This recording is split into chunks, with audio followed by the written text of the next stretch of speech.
Hey there, it's o2manyfish, and it is nighttime on December 22nd, 2020, and this is going to be the final video ever of our 400-gallon reef tank. If you've been following my videos for the last few years, you know I'm pretty proud of this tank. I try to do what I can to share it with everybody, whether it's webcam or my videos or people come to the house to visit it. I'm pretty proud of it. And we had known a couple years ago that the tank was starting to wear out. What was originally a 96 by 36, pause, edit out, no, I'll never edit it out, sorry. It was originally a 96 by 33 by 29.5 inch tall tank, had become a 96 by 36 tank. So we added a couple of bar clamps up at the top of the tank to keep it from pulling apart, and slowly brought the tank back down to we're at about 33.5 inches now, slowly over a long period of time. We also went shopping and bought ourselves an 880-gallon tank to replace it. But before we had a place in the house to put the 880-gallon tank, we had to do some remodeling. And we finished up all that remodeling and we're ready to start working on the tank when COVID hit, as well as some health issues in my life, and kind of put everything on hold. That was until last Friday when we walked by the tank and discovered that one of the seams is starting to come apart. The 880-gallon tank that's been sitting in our backyard for 2 years requires a stand and requires some assembly, and is not going to be able to be put together in time before we are pretty sure this tank's going to be coming apart. So we rushed out and have located a used 560-gallon tank, which hopefully is going to arrive tomorrow night. And then sometime over the Christmas weekend, if all goes well, we're going to move all of these fish and corals to the other side of the room in a new tank. So this will be the last video on this tank. I wanted to do many videos this past year, but between COVID and all the other stuff going on, just never really got around to it. And I really wanted to dedicate a video to Lori Johnson, who the reefing community lost early this year. And I'm gonna just say she was a really amazing person, and I hope when the new tank settles out to be able to make a video in her honor, talking about just the tangs we have on our tank, because she was a tang person. The reefing community lost a really good, supportive friend with Lori, and it was a shame. So let's try to move on to positive things. And this is going to be one of those long videos with a lot of me stumbling and stuttering through words. So if you don't like the way I talk and you just want to watch pretty fish, feel free to turn the volume off and turn on your own favorite soundtrack. I'll do a little bit of narration here on the tank in general, giving a history of it, and then we'll move the camera closer and we'll talk about some of the different corals and fish that are in the tank now. We'll show you the seam that's going away. And we'll see how long I can ramble for, or till I run out of batteries. Anyways, so this is a 400-gallon tank that we set up in 2004. It is 96 by 33 front to back by 29.5 inches tall. It's 29.5 because that's the distance from my armpit to the tip of my finger, so I can't reach to the bottom of the tank without having to put my shoulder in the tank. Before loading the tank up, we laid the tank on its back and used slab rock and pond foam on the back and side walls. So the entire back of the tank is covered in rock and now corals. And in a little bit, we'll shoot around to the side. You can see how that's turned out. The left side of the tank, that's over here.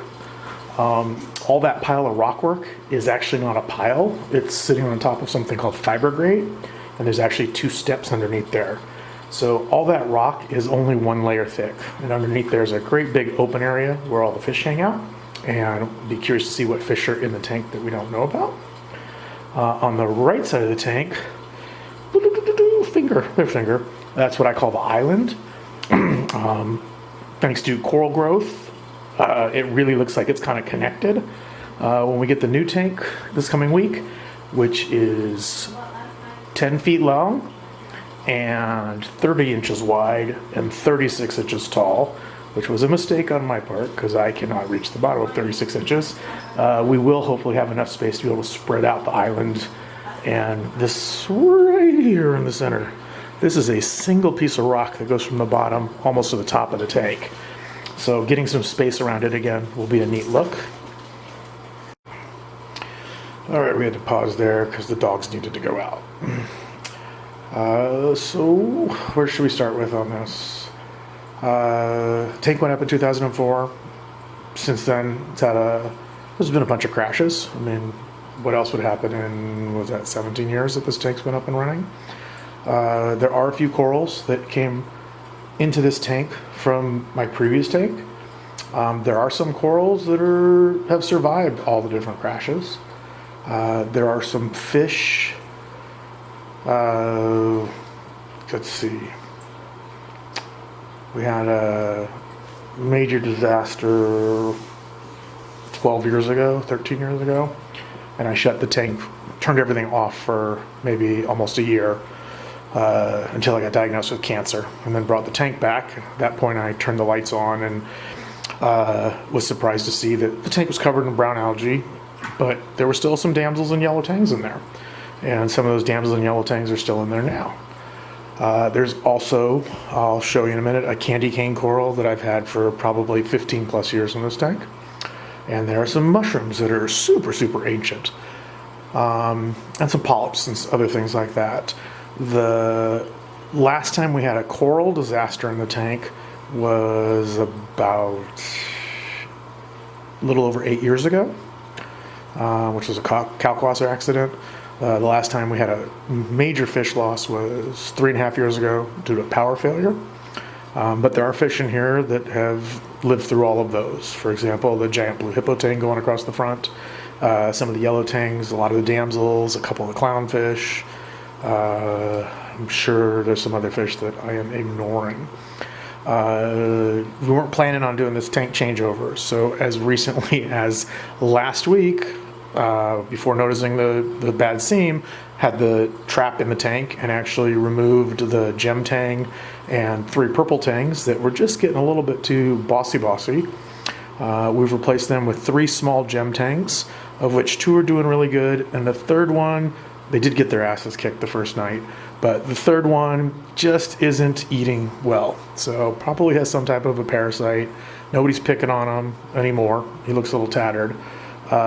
We put 3 small purples in as well.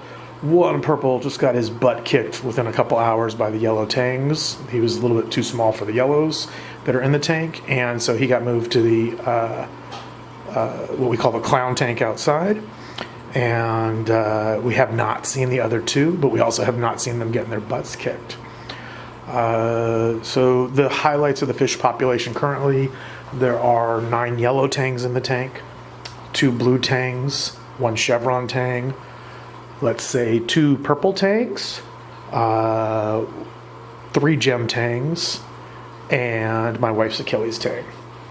On the angels, the highlights of the angels are, there are a pair of gold flakes in here, which are just starting to look like they're spawning. A year ago, we did have the spawning gold flake angels, and then one of them jumped out of the tank after they were spawning for a year. So we took one of the extra gold flakes we had from the outside frag tanks and moved it in here. It was significantly smaller. You can see actually both of them out on the left side of the tank now, and they are starting to do the schmoozy woozy dance. So we have the pair of gold flakes. There's a pair of Bellis angels in here. Interestingly enough, we had a pair spawning a year ago. The male jumped out of the tank. I had a pair outside that had changed in my tank, and the female I donated to a school. The male that was outside, after a couple weeks, went from being a male to what I called a tranny, because he wasn't female and wasn't male colored. I moved the tranny Bellis into this tank with the remaining female. They did fine for a little bit, and slowly the tranny has turned into the ugliest female Bellis angel I've ever seen. She's right out there in the front now. And just like 2-3 weeks ago, the old female Bellis converted to male. We have parajoculators in the tank, which are spawning.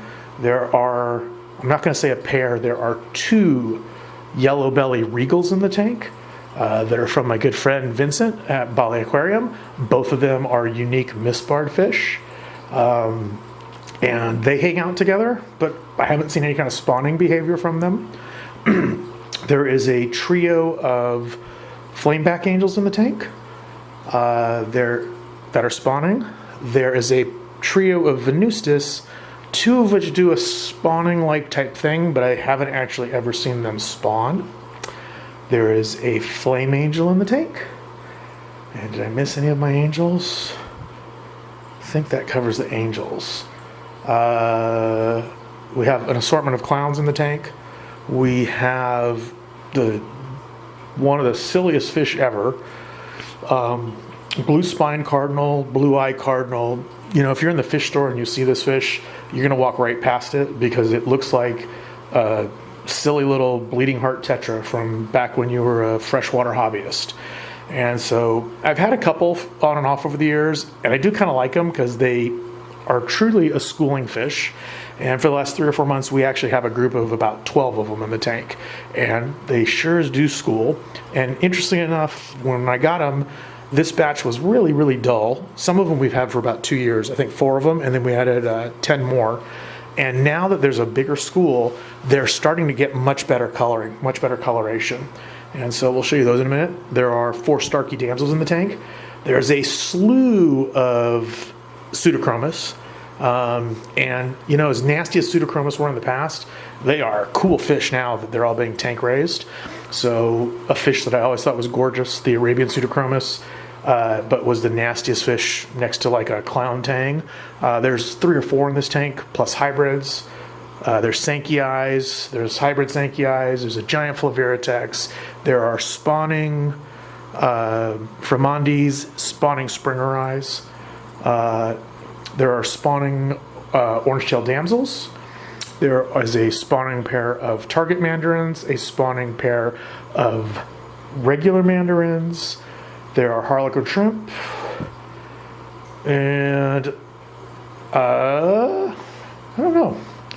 So that's it on our distance talking. So we'll start talking about some of the things in particular. I'm very pleased that about a month ago I set up what I called Sanjay's Garden down here on the bottom, which is a bunch of deep water corals from Bali. Sanjay, Yoshi, and I both love deep water corals. They're both extremely successful at sacrificing them.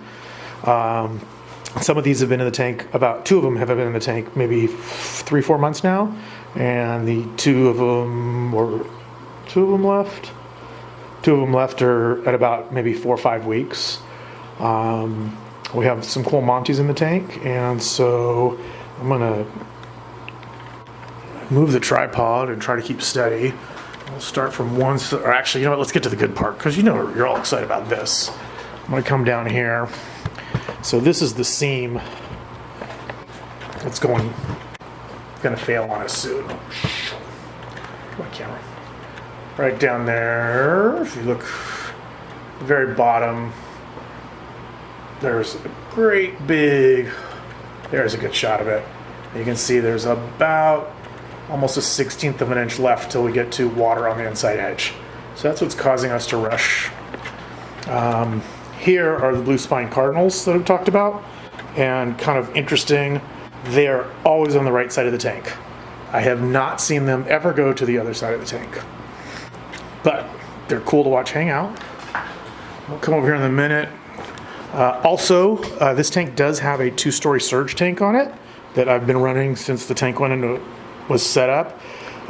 It was originally based on a Carlson surge device, and then about 9 years ago I switched over to a motorized ball valve. I'm going to turn it on so it will cycle for us in a few minutes.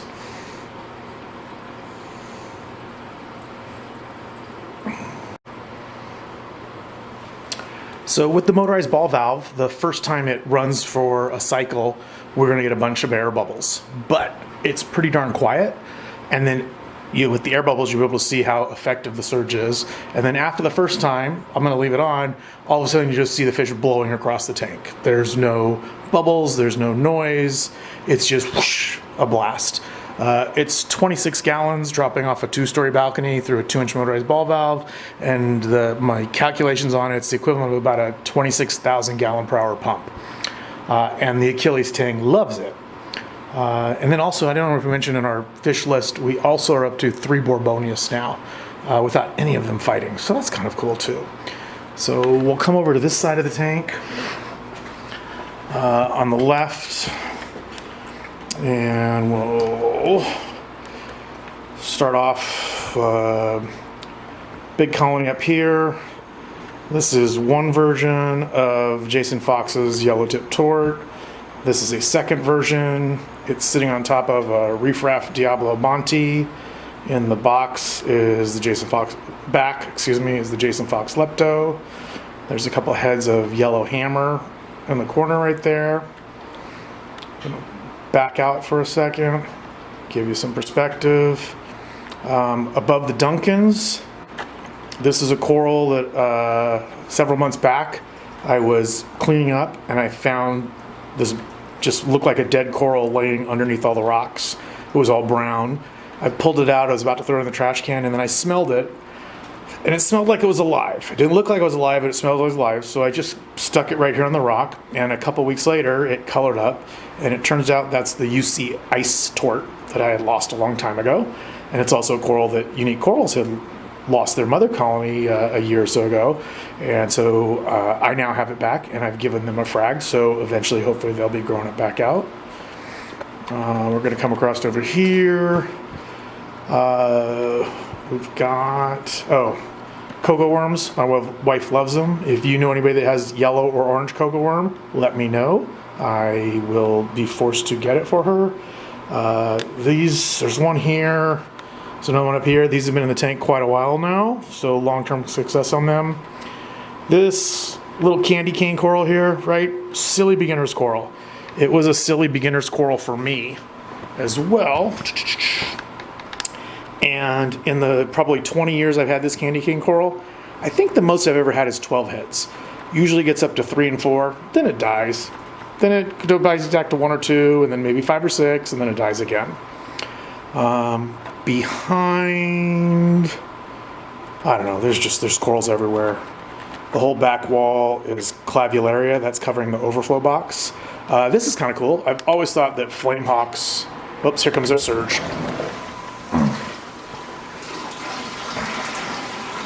So you can see in a matter of seconds, we've got bubbles all the way across 8 feet of tank, from top to pretty much the bottom. So extremely powerful surge. Normally when I have the circulation pumps on, I've turned them off right now for doing the video for you guys. You don't hear the surge going over the overflow because the overflow is full. So back to our flame hawks. So I think flame hawk is just a super fish, great reef fish. Everybody should have one. I've always had one in one of my reef tanks. Certain fish I've always had in a reef tank. I always have a chevron tang. I always have a flame hawk. I always have a flame angel. The flame angel is going to pop out here in a second. This is a old, fat, dark flame angel. I'm not sure what his age is, but he's been with us a long time. But anyways, I rescued a flame hawk maybe 2 years ago that was in one of the outdoor frag tanks. And I'm like, I wonder what happened if I would throw him in. So I threw him in, and it is cool. As cool as one flame hawk is, 2 flame hawks is twice as cool. Sometimes they're sitting right next to each other. Sometimes they're on opposite sides of the tank. So right now, we've got one sitting right there on the rock in the coral. And I just lost sight of the other one. The other one was up on top. Oh, he just went around the back, and there's the other one right in here. Did I get him? Yeah, can you see him moving there? Or maybe I'm not. Yeah, he's right in there. In the back. Now, there's the second going of the surge. You can hear the relay click for the switch, but there's flow, but no bubbles. You're getting a little bit of residual bubbles released from the corals that were stuck to the corals from the first one, but no more bubbles and no noise from the water. We'll come over to this part of the tank here. We've got, this is Miyagi Tort here in the middle. We got Cali Tort down here on our shelf. We've got Fox Flame. Got Fox Flame right there. This is Red Planet. This red one is the, was it PC Rainbow? This is Montipora stellata. This is Efla. Don't remember who that one is. We got a little bit of Bizarro Sifistrea that has done its best to die and not die all the way for like 3 years now. We have, thanks to our good friend Art Cavallo, he gave us a big old piece of Walt Disney down here on the bottom. Oh, come on, stay in focus. Stay in focus. There we go. He also gave us this beautiful second jawbreaker over here. In the middle here, we've got our grafted Setosa up on top. We've got our yellow hammers. This is Lang Sai right here. Green one in the middle is Acropora florida. We have a strand of Gorgonian that has just flourished right here at the bottom of what I call the spire. That's the single piece of rock that goes all the way to the top. And we're going to come over here. This is the island. And the island has been taken over by ORA Jedi Mind Trick. And a couple months ago, I did a tease video of me drilling corals. I got a long masonry drill bit, and I drilled this coral, the ORA Jedi Mind Trick, and then I put frag plugs into the holes with other corals. So what was a great big psycho plate of Jedi Mind now has other corals growing out of it. Come across here, this is the gem that is just eating but wasting away, so kind of a sad thing, but we'll see. Maybe he'll come around. Here's one of our borbs popping out. So coming across here, this is, I think it's called Dippin' Dots. So this one, instead of having has yellow and blue in the base of it. This is an Eflo that took maybe 4 or 5 years to become an Eflo. If you see on this post right here, you can see how it's kind of just like an encrusting. It just started out as a dot and just kept growing flat, flat, flat. For 2 or 3 years, didn't know what it was just kind of green. And now you can see it's got really nice looking entire Eflo monster. And we have next to, this is the slime ball Anacropora. We got a little clam wedged in there. And there's a piece of Oregon up there. We have our grafted Monties up here. Here's our Kung Pao Monty right here. Some various corals. We'll come down here. Gonna have to get real shaky on you guys, take it off the tripod for a little bit. So this on the bottom here, this is Fruity Pebbles, and it has taken off. It has grown repeatedly up the glass, and we've chipped it away. These are some really cool mushrooms got from Australia a while back. Yellow hammer, splatter hammer, so green, orange, mixture of colors on there. Another piece of splatter hammer right here. Across we talked about the slab rock being on the sides and back walls of the tank. So this is the end of the tank here. And you can see there's Monty, Samacora, hammers. This feather duster, Hawaiian feather duster right here. This guy has been with me for probably 20 plus years now. He's just a rock star. Growing across back here, we've got the Ponape bird's nest back there, just stuck in between all the clavularia. If you look way up at the top of the clavularia, you can see the overflow is behind that.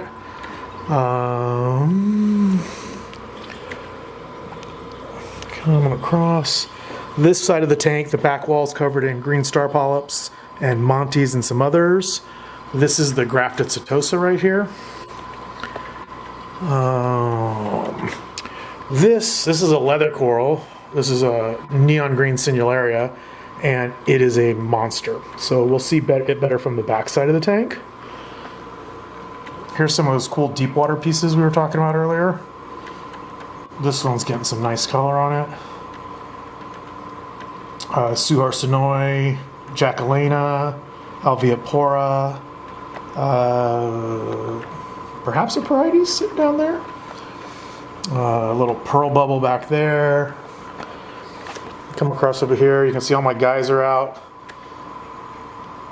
in my little pack. And I'm going to pause here and throw some food in, and we'll see how many more fish we get.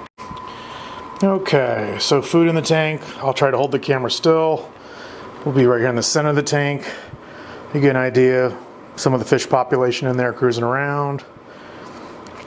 A little bit of everybody. There's our smaller Regal, the smaller Goldflake. There's our big Borbonius right there in the middle. There's our big Regal coming out from down there with the Venustus joculator. Black Tang Chevron, Cleaner Wrasse. This is one of our oldest clowns right here. This one's one of our old ones too.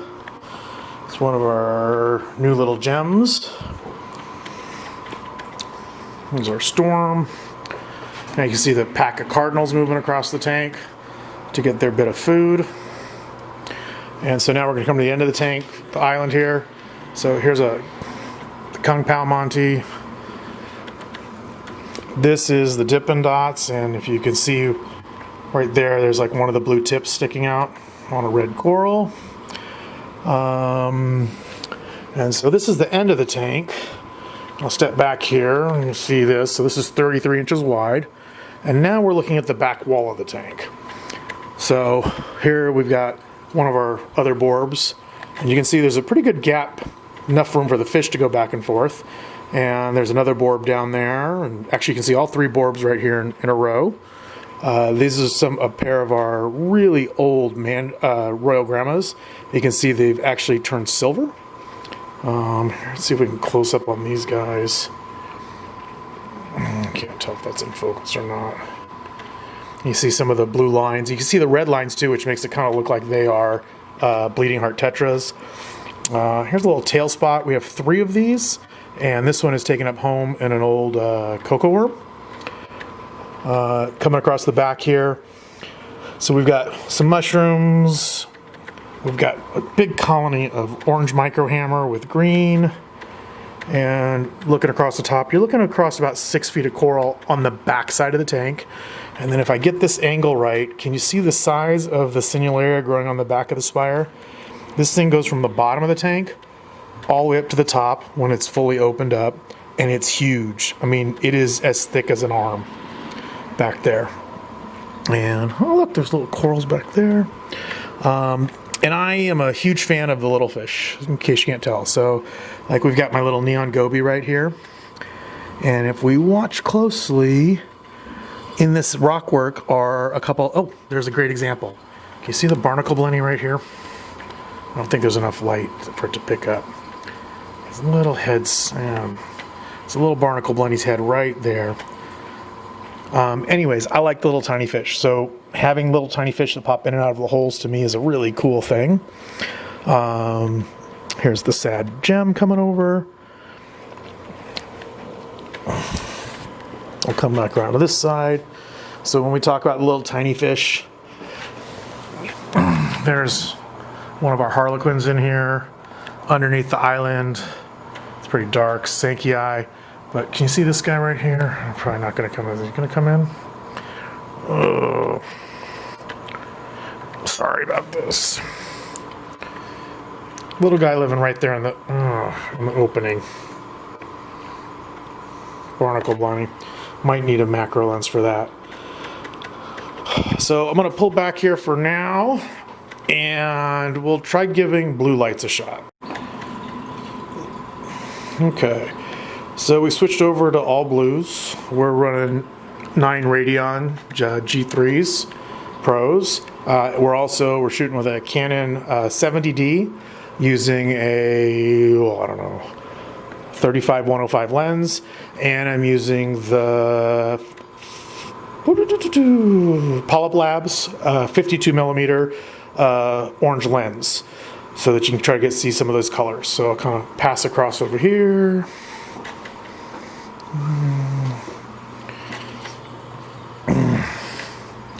I'll try to keep my hands steady on this stuff.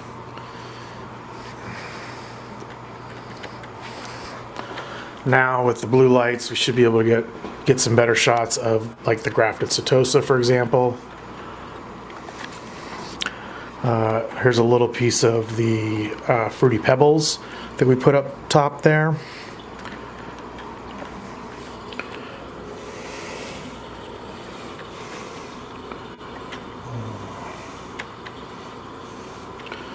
There's the fruity pebbles on the bottom. The jawbreaker just screaming. Now I see these green and orange mushrooms a little bit better. You can see, if you look through the back there, the orange hammers are hard to see. The Bizarro There's our fox flame.